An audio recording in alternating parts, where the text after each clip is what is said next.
donc am ñun ñëpp kenn amu ci information bu leer mais xel jariñu lu dul xalaat dégg nga te sénégalais dafa am benn défaut mooy que ni dafa émotif su amee nit ku mu xam rek du jéem a gis défaut yaa ngi dégg on a plus de 20 ans donc bu fekkee yàgg nga gis yàgg nga dégg que ni nit rey na jabaram nit rey na jëkkëram nit rey na doomam crime passionnel dafa am yaa ngi dégg donc dama bëgg ñu bañ di nabu mi ñuy wax naan deful parce que ñoom ñaar ñoo seqoon lii ñoom ñaar ñoo seqoon lii man takkaluma ko jusqu'à la preuve du contraire dañuy xool donc affaire yi nan la demee parce que crime boo ko gisee ki fay njëkk wala kiy njëkk dénoncé bu fekkee ni dafa jege ki dee bu fekkee daf ko jege moom dañ koy njëkk a suspecté parce que c'est sûr que ni am na lu mu fa xam donc Sénégal nañ bàyyi kii bi émotif bi en fait il faut qu'ils arrêtent d'être émotifs te xalaat ah te aussi di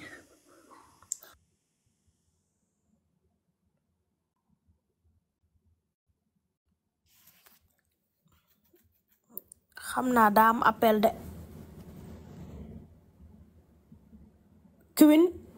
Queen ñoo ngi lay non Ahmed ñoo ngi lay ziyaar bu fekkee yaa ngi may dégg tëjël sa micro bi mais yaa dafa mel ne dafa am appel noo def sant yàlla bu wér waaye ay baax sant yàlla waa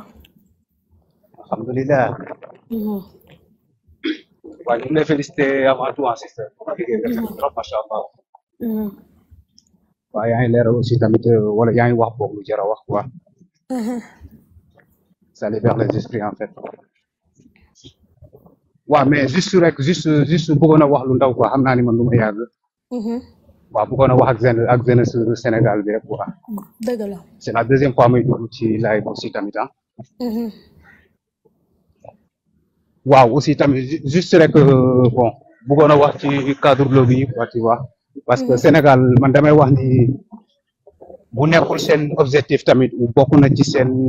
seen priorité yi quoi xaw ma laa koy mën a je sais pas dëgg la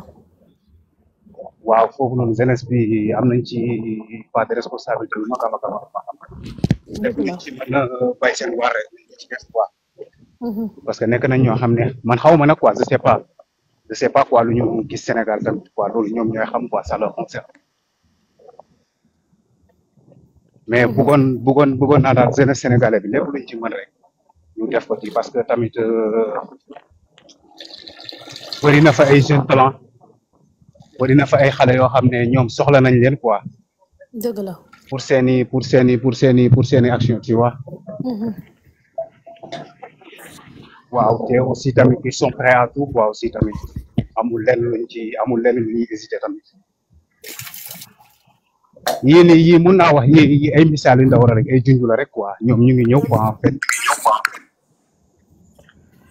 waaw man loolu rek laa leen bëggoon a wax quoi ñu waajal ci côté boobu noonu tu vois de rien mais aussi tamit avant tout d'abord aussi tamit avant de quitter juste bëggoon naa xam Aziz moom ban jour lañ ko rey quoi c'est un jour de samedi ou bien dimanche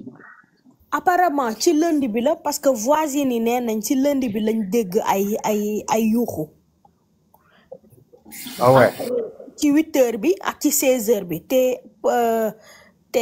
te police ba ñu defee seeni ay investigation effectivement Aziz lañ njëkk a rey après 7h43 ci lañ reyaat kii Wally donc ça concorde avec li voisine bi wax d'accord parce que man dama dégg en fait ni ñuy wax ni comme ni samedi bi la ko dégg quoi ni samedi bi la dégg bruit bi quoi non loolu c'est pas vrai parce que ci samedi bi dimanche bi am nañu gisanteeg Aziz génn na te ci lundi bi ci suba si tamit kii nu mu tudd sax Wally génn na ba dem liggéeyi dimanche bi am nañu gisanteeg Wally ba 19h am na ñu doon gisanteeg moom te dem na ci hôpital apparemment d'accord merci beaucoup Ahmed kontaan nañ de rien à toi de rien allez vas-y Queen ñoo ngi lay ziar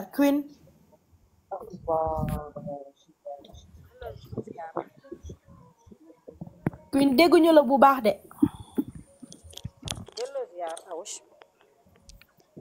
allo. waaw waaw ñoo lay dégg léegi. delloo ziar. maa ngi nuyu ñëpp. ñoo lay fay. en fait man ci kaaw Nabou Leye rek laa bëggoon wax tuuti rek. waaw. parce que aussi xam nga Nabou Leye. moom suñu waxee ne moom xaritu intime la si Aziz. waaw. donc mun ko yóbbu hôpital bàyyi ko si yoon bi. loolu dafa sa xarit intime mënoo ko yóbbu ñu defal ko perfusion. nga am sa oto nga andiwaat ko si yoon bi bàyyi ko pour mu jël taxi loolu dafa louche. Samson parent dafa louche man loolu moom d'accord ma ci loolu.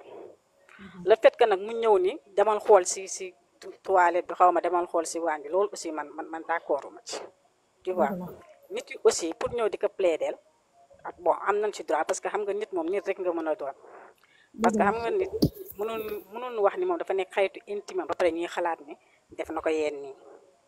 loolu moom Nabou Leye moom bu fekkee moom complice la si affaire bi moom ci boppam sax moom dafa war a dafa gàcce bi mënu ko dundaale moom kay xanaa dañuy ñaan yàlla rek yàlla suturaal ko mu bañ cee bokk. lii kay suñu combat la pour ñu ñaan yàlla mu setal Nabou force kay. billaahi mu setal ko moom ñëpp mën nañ ci bokk ba mu des moom loolu moom dafay xaw day waa trop mais aussi waa dig tamit duñu nangu ñu koy takkal parce que am na ku fi yéegoon naan même bu fekkee innocente la mën nañ ko takkal pour non dig du dofulu dan daf ñuy nangu ñuy takkal Nabou Leye Nabou Leye noonu rek. non dafa ne xale bu jigéen bi dafa def benn analyse tamit boo xam ne soo xoolee ba ci biir dafay wax ne que mën nañ piéger Nabou pas police dugal Nabou mais ñi rey Nabou mën nañ ànd ak Nabou comme genre dañuy dem seeti ji ki nga xamante ne moo di Aziz comprendre nga. ñoom xam nañ ne dañuy rey Aziz mais Nabou xamul woon ne que dañuy dem pour rey Aziz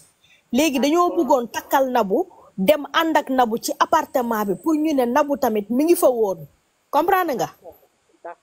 léegi Nabou xamul woon ne que ñii bu ñu demee dañoo am intention pour rey ko léegi ñu profité ci situation bi rey ko léegi Nabou affaire bi da koy jëlee kaw parce que du xam nan la war a mën a expliquer présence am ci appartement bi ak mën nañ ko piéger te loolu kenn mënu ko setal. dëgg la loolu tamit. voilà. loolu tamit mën na nekk mais Nabou moom. mais police mënul takkal kenn police du la takkal police da lay xool nu mu lay setalee kay boo nga waxee lu leer nañ doo fa toog. non man quand je parle de takkal si xaritam yi ñeneen ñi ñu jàpp ni mun nañu wax ni que Nabou ci la bokk wala loolu ñu waa ji bu ñu dégloo rek ñoom tamit dafa bu ñu dégloo dinañ xam kii ci la bokk wala bokk si ñooñu mënuñu ko takkal foofu noonu laay waxee. dëgg la mais dañuy ñaan yàlla rek yàlla ko yàlla suturaal man moom lépp moom rek laa ci xale. billaay dëgg la de. amiin lépp mu bañ cee bokk. amiin merci beaucoup. merci beaucoup. merci beaucoup Queen kontaan nañ. Pape Thiam ñu ngi lay ziar.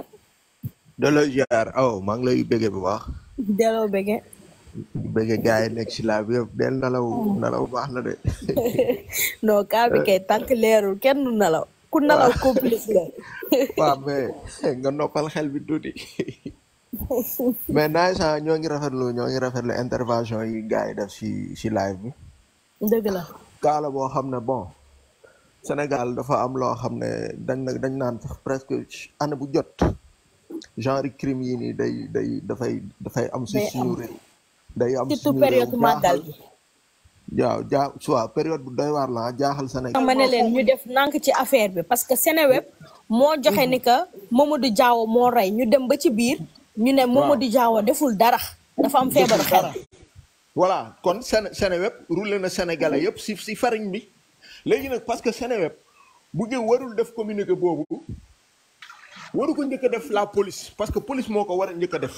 parce que enquête la boo xam ne enquête bi demande nationale la. dafa doon moytu boo xam ne demande nationale la Sénégalais yëpp ñooy toog di ko xaar parce que lii dafa ñaaw fekk ñaari ndaw yoo xam ne dañoo nekk si yoon di liggéey seeni waajur yaakaar leen nga jël seeni bakkan si ay caaxaan léegi nag si kaabu li ñu jëlee seen bakkan affaire de xaalis dëgg nañ si affaire de xaalis dëgg nañ si leneen ak leneen mais information yëpp wérul parce que tamit munoo ñëw démontrer benn nit nga ne benn nit moo rey diw ak diw nga wane jëmm joo xam ne day leer na kooku noonu benn un homme de 33 kilos sax bu xeex ak moom mënu koo faat nañu waxante dëgg. loolu nag mooy lu ma siy wax mooy je dis que sénégalais il faut ñuy am habitude d'accord